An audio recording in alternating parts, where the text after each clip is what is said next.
Hello, this is Nico, the Growing Guru, and today I'm here to share with you the books that have helped me grow the most. So let's jump right into it. And sorry this picture is so pixelated. I thought this was a great quote though. There is more treasure in books than in all the pirates' loot on Treasure Island. Now that's a pretty good one by Walt Disney. I love it. Here you go. These are my top 3 books. First off, Think and Grow Rich, which is like my Bible. This is the book that helped me jump into the rules of success. And it's not just about wealth. It's not just about riches. Honestly, if you really examine this book deeply, you will find out that it has principles in there that will help guide you just as the Bible. That's why I can say it's like my Bible. It can guide you towards a meaningful and empowering and successful life. So yeah, that's my number 1 book. I would recommend reading it or listening to it, getting it on Audible. You can get it today for free, and then it's only $15 a month after that, so definitely check it out. If you already have an Audible account though, I will also put that link in the description below. So let's go. Number 2, and this one is personally from a young male perspective, which is why I feel like I attached so much to the main character, because I saw a lot of attributes in him that I also personify. And yeah, it's a great book overall, even if you're not a young, confident, up and coming male like myself. It has a lot of great lessons. It's a great story. It will encapsulate, it will catch you and draw you in and just make you dream about the book.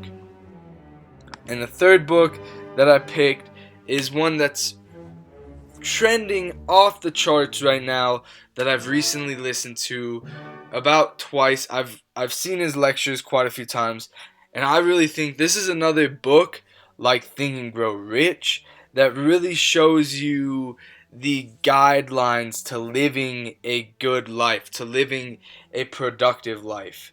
And that's really what it's about.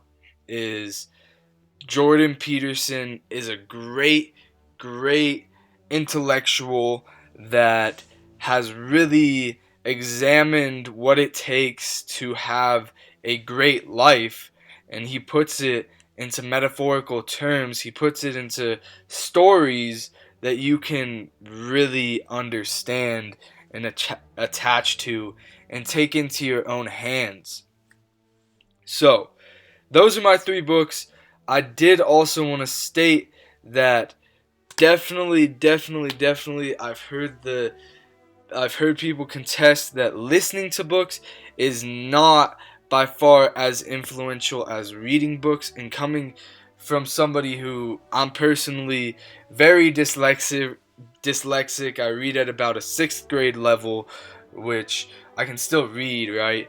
It's just I can also read about 5 times, I can listen to books about 5 times faster than normal speed. So I'm able to really get more information quicker that way. And I've read a study recently that says, and you just have to take this from me, because I could look it up. I encourage you, if you don't believe me, look it up, and look up what it says about the difference between reading and listening to a book. And I bet you will come to the conclusion that they are the exact same retention rate. The only thing is that when you're listening, you need to be listening deeply to the book. You need to be focusing all of your attention on the words of the book rather than doing something else, right? You can be doing something else, you just need to be mainly focusing on that. It's great to do while you're doing like repetitive tasks such as washing the dishes or getting something set up or doing laundry and stuff like that, because you already know those tasks, so you can let your mind not have to work on that, let your conscious mind not have to work on that, and instead focus on the book. And as long as you focus on the book, your retention rate is the same as reading. It's the same as reading. If you've ever been there and read a page and yet your mind was somewhere else, and then you think back to that page and you're like, I don't remember any of this. I used to do this all the time in class because I would get so bored because I'm reading so slowly that my mind goes off, and my mind's quick, so it can go 1,200 miles an hour going thinking about a different thought. And all the time, I'm literally sitting there and I'm reading aloud to the class, and I think back and I'm like, I don't remember anything I just read aloud, and they all remember me reading aloud. I did great reading aloud. They told me because I got a lot of encouragement because I was dyslexic, right? And yeah, I couldn't remember anything. So what I came to the conclusion, what the conclusion that can be drawn is make sure that while you're listening to these books, you're focusing on the book, right? Focus on listening to the book and comprehending it, and you will get the maximum amount of value from it. And that's pretty much it. Thank you for listening, Unifiers. This is another video about growth. I think since I'm the growing guru, right, I don't only think that plants are consuming the right nutrition is a huge part of your, that is definitely one key part, consuming the right nutrition. Another huge part is consuming the right knowledge as well as doing the right physical activities. And I think those are the three key elements. So I'm going to be focusing on those, and you'll see more videos like this. I'll break down more books. If you want to give me recommendations, I have so many books that I've listened to over the years and over the last 3 years since I started this journey that I can go over that I love and break them down and explain them in a little bit more in depth. So yes, if you do want to listen to more books, I might also come out with a series in which I play a book, and then I have it I'll pick out from now on, I'll pick out a key part of the book, and then I will play it and try not to get copyrighted, 20-second little, I wonder what that is. I'll have to look that up. A little 20-second or whatever tidbit from each book that is one of my favorite parts, and I'll play a little music behind it. Shout out to Jeff Bezos, the founder of Amazon, right? And I'm sure that he's also the founder of Audible. Actually, I don't know. He's definitely the owner of Audible right now. I think that he should come out with a software that also is paired with books to make it into music, because it is proven that the human mind retains more information when we can link it with sounds, when we can link it with song. Song is powerful. Song and repetition and beat and rhythm is so powerful to being able to influence and help memory. And that's what we need to do. We need to infuse, and it can't, honestly, I look at this and I think there's so much. It's not just like in my videos, sure, I'm going to just take, until I can figure it out, I'm just going to take a background song and put it behind the music, or put it behind the words. However, it should really be every time that you speak, every time the book speaks, it should end up making a beat behind it. And that's a software that could definitely be done.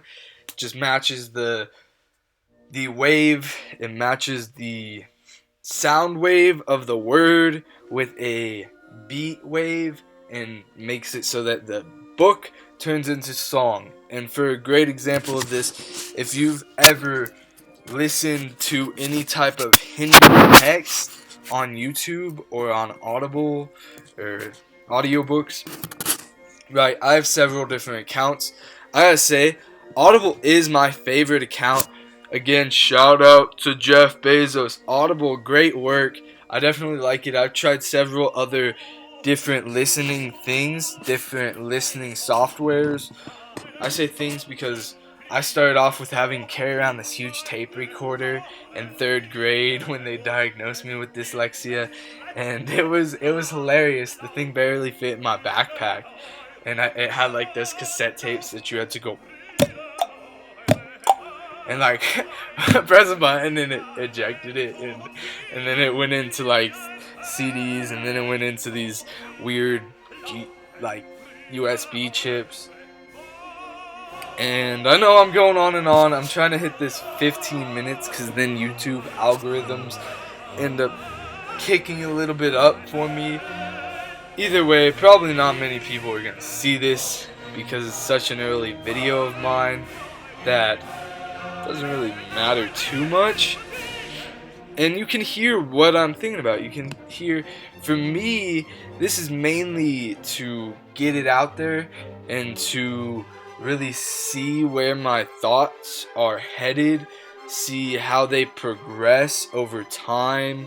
I've been making so many of these videos recently that my throat is killing me, yet I am so passionate about making them. I actually enjoy doing things like this where I get to talk and influentially speak, and really nobody can tell me what the fuck is up because I am just speaking into my computer. It's like I'm talking to myself, except I'm having a conversation, so I'm actually helping myself progress. Like Jordan says, I'm helping myself progress without having all that like negative feedback of sometimes, because I'm gonna be honest, my speech patterns aren't the best. I'm not always, I get a lot of criticism, honestly, from people recently. I've been getting a lot of criticism for speaking too much, for saying stupid stuff, for saying what I believe in, which they perceive to be stupid, which I don't perceive it to be stupid. Maybe it is stupid. From my perception, though, I think everything that I'm saying is pretty logical, and it's backed by all this knowledge that I've been accumulating over the last 20 years of my life. Mainly the last 3 years of my life, though, is when this really enlightenment journey started, that I started listening to books. Like, you know what started it all? That's why I have this as my Bible. That's what started it all.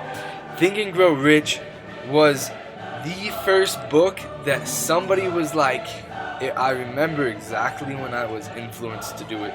It was at a Bible camp, I guess. No, it's called a leadership camp, and one of my best friends at the camp, my grandma had been saying, hey, read this book, Think and Grow Rich. I have these tapes for it, this abbreviated version, if you want it. I also have the book. And I was like, okay, you can give it to me. I never listened to it, though. And then one of my friends in the camp that I'm still pretty good friends with, actually, shout out to Davide. I always mess up his name, though. David. I'm just going to call him David from now on, because I mess up his name always. Always, always, always. David from Italy, that's why it's Davide. David ended up being like, hey, this is a great book. You should listen to it, Think and Grow Rich. And I was like, that's the one my grandma's been telling me about. Right, my voice gets all high because I'm like 16 at the time. And man, there was a really cute girl there. I just remembered that I'm still. That's like I don't know if she's gonna hear this. I thought she was gonna be my wife, though. I was like at the camp. This girl's gonna be my wife. I never met her, only seen her. I already knew. I was like, she's gonna be my wife. Then I meet her and I'm like, she's gonna be my wife. Definitely gonna be my wife. And yeah, she was way too young for. She's like 2 years younger than me though, so I don't know. Yeah, it started at that camp though. That's what I was talking about. And it really influenced my life. Like right after I started listening to this, I instantly set a goal for $10,000 a year in the future, and I did it, and I made it just in the nick of time. I accumulated $10,000 at the age of 17. I know all this bullshit's going around with like 18-year-olds, 17-year-olds making millions of dollars. Still though, from my perspective, like setting a goal for $10,000 when you're the age of 17 is like monumental. That's more. I was making the most amount of money for my own hard work than anybody else in my entire school at that time. I was working 40, 50 hours a week because I had that goal that this showed me that I could achieve, and it showed me the path. And I listened to this book over 100 times. And it's an 8-hour book. That's 800 hours that I listened to this book over and over and over and over and over and over. I mean, it's only like, you gotta cut that in half though, because I listened to all my books on at least twice the speed. Still though, that's 400 hours that I listened to this book, and I'm still, to this day, every time I listen to it, I find something new because it's that influential. It's like the Bible. You could read it 100 times, you could read it 1,000 times, and still, the 1,000th time you read it, you're gonna figure out something new. It's not even that the fact that the book has something new that you didn't catch the first time. It's that your perspective is different from when you read it then to when you read it now. And that's really why I think that we should continuously read. First off, you should try and keep adding books into the mix. You should also try and pick out your favorite books and reread them. This is my #1 favorite book right here. So thank you for listening. I think that's going to be over 15 minutes, and definitely check the link below to get your free 30-day Audible trial, as well as, if you don't already have one, check the link to get these books for yourself. And I will be back to do more videos like this, more focused on just one individual book though next time. And yes, have a good one. Peace out.